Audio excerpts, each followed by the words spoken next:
Melandru guide you. Let's see the color of your coin.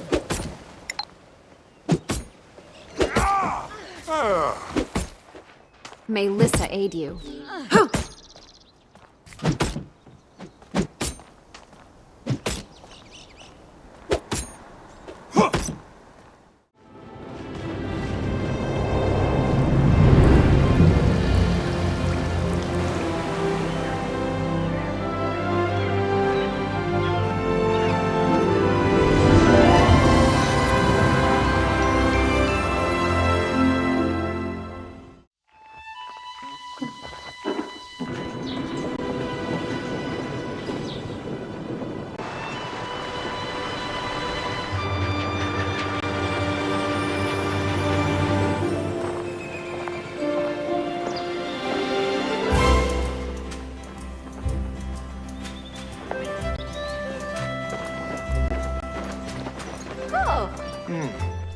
Welcome, I'm Blame Blast. Join me for the vibes as we explore the island of Kilima in this relaxing, gathering, crafting type MMO. Do you ever tire of just swinging weapons in every MMO? Do you sometimes just want to chill and take the edge off in a nice, soft, happy environment? Well boy, do I have news for you. Palia is a massively multiplayer online game designed around community play and developed by a smaller team called Singularity 6. The game's open beta released on August 10th, 2023. Singularity 6 is a smaller team of devs who believe in creating a more meaningful gaming experience via community play. They have their own website called singularity6.com.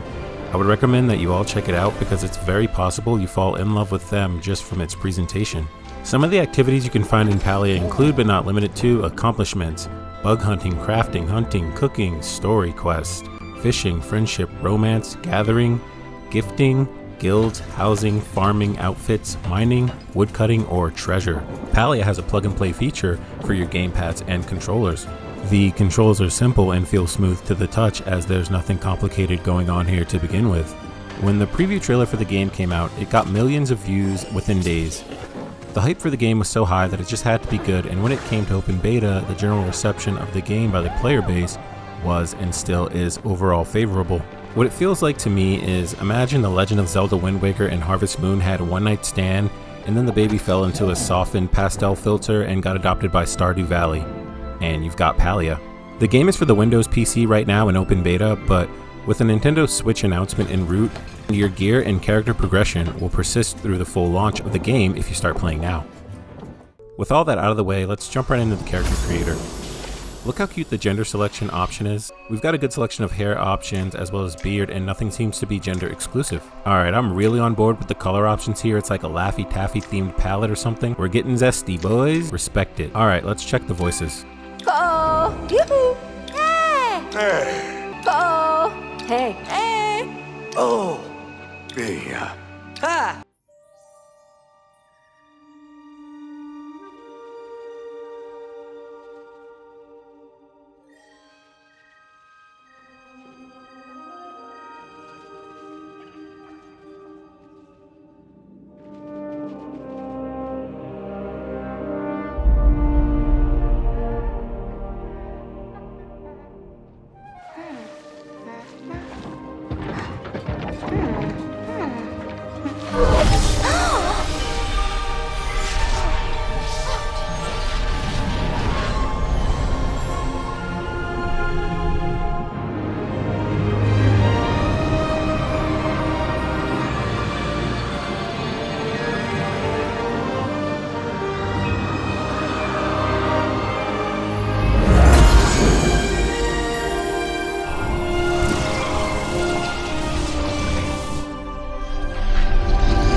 We materialize from pure energy in an ancient temple and appear before Gina and Hekla.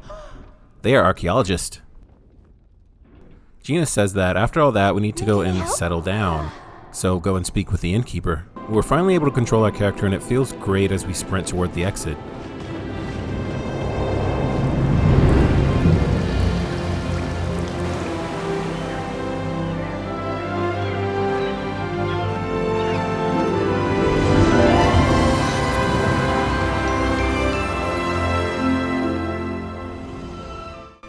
The colors and art style of this world are amongst the warmest I've seen in any MMO, and the atmosphere here sets my heart on fire. We run into our first villager, How might the town I be healer. of service He gives us a today? warm welcome before we go in to check out his house, and wow, very pretty. After a couple more villager encounters, we reach the main inn, and the vibes. I tell you, the vibes. Wow.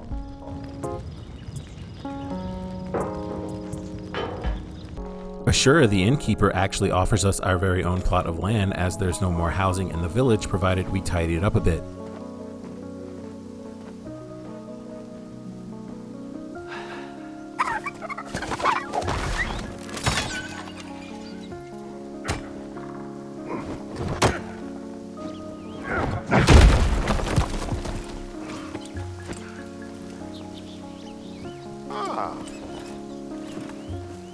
At this point, I'm just charmed by the environment along with the seeming simplicity of everything. Hodari, the village miner, was actually helping clear our plot. He gives us our own pick, and coupled with an axe we've been given by Ashura, we've all the tools to clear our landscape for our plot ourselves. Well, almost everything. We're going to need some tool upgrades sooner rather than later, but for now, let's get this plot cleaned out. Mining the rocks and chopping the trees feels very impactful and very satisfying. We place down a tent, which is actually huge, and also our crafting bench, which will facilitate almost every part of gear progression. Whilst working, we actually get a visitor, and he's come to deliver our mail. How cool is that, huh? You have friends who show up at your house to visit you? That kind of gesture is something I can certainly appreciate. The villagers even send us mail, and it's so sweet. This time they've sent us tools from their respective professions, such as a fishing rod and a bow with arrows. So we craft a wooden storage container and place it on what is essentially now our plot, before leaving to explore the village a bit more. Now keep in mind, storage crates do not have infinite storage and are additive. Upon stepping out of our home plot, the village is very bright, vibrant, and inviting. It just doesn't feel anything like anything else I've ever played, and I'm happy just walking through here. We make way back to Gina, gathering a few ingredients and taking a couple pop shots at game before we reach her. NPCs in this game never stay in one spot. They will always be out and about on their own business, and that includes Hekla, Gina's robot, who ventures off ahead of Gina constantly. The romance system applies to all villagers and includes a feature where you can give them gifts. You can ask each NPC what type of gift they would like for each week to increase your standing with them. I stopped for a moment to admire the serene green swirls atop this water that I guess is supposed to imitate moss or something, congregating atop the swamp waters. But man, this is relaxing. This is a relaxing place. And the farm is just to die for. Look how sweet it is. It's like a Pokemon Switch game or something. So on the way back to the farm, we encounter the farmer, Badru. And just check out the pure gumption on this man's. He's pure gold. Huh? Badru's a farmer, and he says he'll be there to help us with farming when we get back home. Let us make this day a great one. So the town cook Reth works in the inn, and he shows us how to craft a campfire. I'll see you around. The tent already got old, so we talked to the town mayor Kenley about getting the writ for creating our own home and some furniture. The village hunter, Hassian, tells us that we probably can't shoot a bow, but still go out and try to hunt some game before brushing us off. That was interesting. The furniture lady Tish, who looks just like Princess Zelda if she was a regular village person in the Skyward Sword or something like that, gives us some recipes and furniture. See ya! So we get back to the plot where Badru is waiting with a hoe and watering can and some seeds for us, as well as the soil that we need to plant them in. You see, there's only a certain amount of vegetables that you can plant at one time, dictated by how many soil plots you can lay down, which is also dictated by how many permits you can buy from the town hall. But don't worry, we'll definitely get to that. Okay, so let's throw down our plot. Alright, okay. Actually, let's move it a little bit to the right. Okay. So now we've got to till the land. We don't have any compost right now. We can fill our watering can. Okay. Work is best done between It's Kenley again. Oh, he's brought the writ for our home. Okay, back to vegetables. We plant some onions, carrots, give them a little water. Okay, all set. Okay, so now let's plant the foundation for our home. With that all set, what we need now are processed resources, made from the materials that we've already been gathering. In order to process those materials into resources, we need specialized crafting stations. So now to buy the recipes for a furnace and sawmill. They cost about 100 gold each, which we can easily get by gathering around the island. As the game currently stands, there are two parts of the island, Kilima and Bahari Bay. They are separated by portal. Generally, you'll be able to find a wider variety of materials in Bahari Bay as opposed to Kilima. Having finally gotten the resources we need, we can return home and craft the smelter and the sawmill and start processing our material.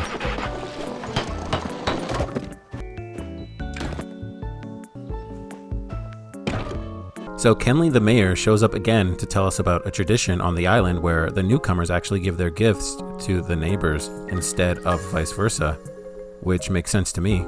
You're always welcome at City Hall. Right, so I've been playing a little bit off camera. Yeah. We've completed putting up the basic house, we've added some housing plots, upgraded some tools and workstations. So this game actually has what's known as a focus system. You eat meals to gain focus, netting you an XP boost. So cooking is very useful. If you cook with your friends, the same amount of ingredients are still consumed to create the dish no matter how many of you are cooking together, and you all still get the dish. There are many different things you can cook provided you have the recipe for them, which can be acquired through many different methods, including but not limited to leveling up, fishing, or just exploring the open world. I even have my compost/worm farm going, where you feed it vegetables or meat in order to get compost for farming and worms for fishing. There are myriad encounters and quests with the villagers for you to explore, with each one completed serving to strengthen the bond between the two of you. Depending on the strength of that bond, there are significant high-profile rewards to be had.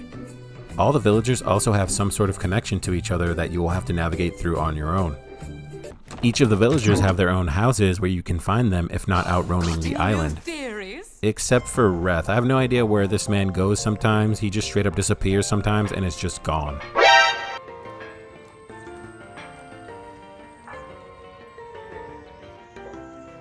The game has a renown system where you get renown for relationships with NPCs or cooking a lot or mining a lot, completing quests, etc. You can either spend it on blessings that enhance your focus pool, or you can spend it on expanding your house plot at City Hall. I had better things to do anyway. Fishing in this game is an extremely good time, and especially with your friends. It's nice and easy to do while netting you valuable resources, either for cooking or to sell. Lots of different things can be fished up, including recipes, furniture, and quest items. Different fish can appear depending on your location, time of day, and what bait you're using. So let's talk about the hunting. When hunting, it's best to get up as close as possible without spooking your prey, so that when you start shooting and he inevitably flees, you're already in a good position to hit those subsequent shots and end that encounter sooner rather than later. You'll even encounter a mythical stag called Proudhorn, who use magical ability to teleport away in danger. You need a steady hand and a special arrow which dispels magical ability in order to be efficient with this encounter.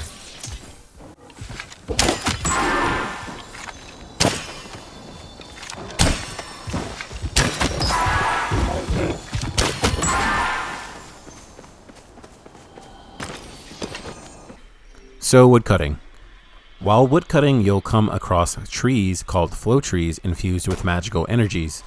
They will regenerate after each of your swings, so in most cases, in order to cut them down, you will need to implore the help of your neighbors. Luckily, the idea that you inform and wait on your neighbors to arrive so that all can reap benefits has become etiquette in the world of Palia. The same goes for resources that don't regenerate after every swing, like rare palladium nodes, given there are people around who want to share them.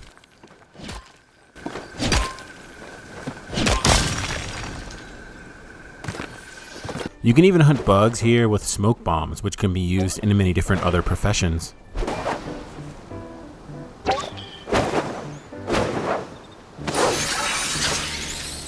So how about we check out the cash shop then? This game is in open beta and there's a cash shop, so let's go see what they've got. They have outfits and cosmetic accessories. You can either choose to buy them or you can choose not to buy them. They don't do anything. But boy, are some of them cute. I'd have to say, as a whole, I'm really enjoying my time in Palia. The world is vibrant and comfortable. It's really a place you can unwind, and the positive nature of the game encourages positivity in all its players. Should you be looking for a comfortable place to unwind and just hang with friends, then Palia is for you. If you're looking for a fun farming gathering MMO with competent housing systems and everything else you could think of in that realm, then Palia is for you. I understand that the game doesn't really have voice animated questing right now, but this is still in open beta, and I have high hopes for Singularity 6 in Palia. Most of this game is still a mystery to me, and I'm excited to play more and learn more of the villagers, to see their quest, see the inside of their rooms should the relationships grow that far. I have big plans for my house, my vegetable farm, which I just love, and it's just such a great system. The way I feel now, possibilities are endless with what I can create, and I want you guys to experience that too. So come to Palia, and if you do, use my friend code, which I will link in the description. We all have fun playing action combat MMOs. They're great fun and feed our adventurous, battle-hardened gamer side. But when you've had enough of that, and the time comes where you need to just sit back and kick back and relax, have different types of fun, that's where Palia comes in. That's the MMO space I believe Palia rules. Everyone I meet in this game is just so nice, be it players or the villagers, in which there are 25 in total as of right now, all providing their own experience to the player. I may live in multiple different universes across my mmorpg career, but at the end of the day, I know when it's time to kick off those rune boots or that black star chest piece, Palia is where home is. And I can't wait to see what Singularity 6 will do next. So what do you guys think? You guys playing Palia? You guys like the game? Well, whether or not you despise the game or love it, I hope from the bottom of my heart that you guys are enjoying yourselves in this golden age of MMOs. Hey guys, Blaine Blast here. Thanks for checking out my video, I really appreciate that. I couldn't even tell you how much it means. I hope you guys got even a little bit of enjoyment out of this one, and I hope to see you in the next one. Blaine Blast out.